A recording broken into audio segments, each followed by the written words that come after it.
une séquence qui a beaucoup fait parler. Ce dimanche 3 avril, Valérie Pécresse organisait son dernier meeting de campagne, à la porte de Versailles.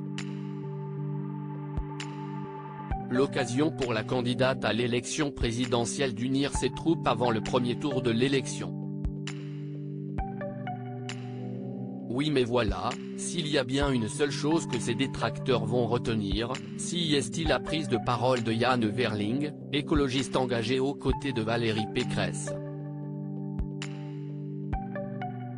En effet, alors qu'il est en train de citer plusieurs personnalités politiques, des sifflets se sont fait entendre lorsqu'il a prononcé le nom de Nicolas Sarkozy. Pendant plusieurs secondes, le nom de l'ancien président de la République est mis à mal devant Yann Verling, visiblement gêné. Je ne voulais pas cette réaction.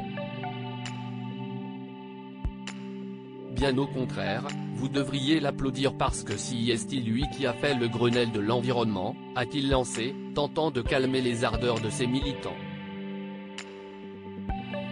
Il faut dire que depuis de nombreuses semaines, le torchon brûle entre Valérie Pécresse et Nicolas Sarkozy.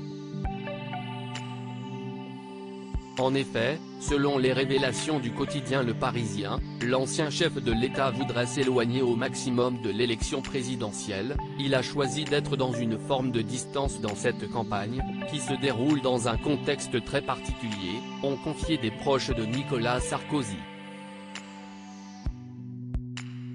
Le torchon brûle entre Valérie Pécresse et Nicolas Sarkozy, mais pire encore, le ténor de la droite ne veut pas donner son soutien à Valérie Pécresse. Selon l'Express, certains membres des LR partageraient le point de vue de Nicolas Sarkozy.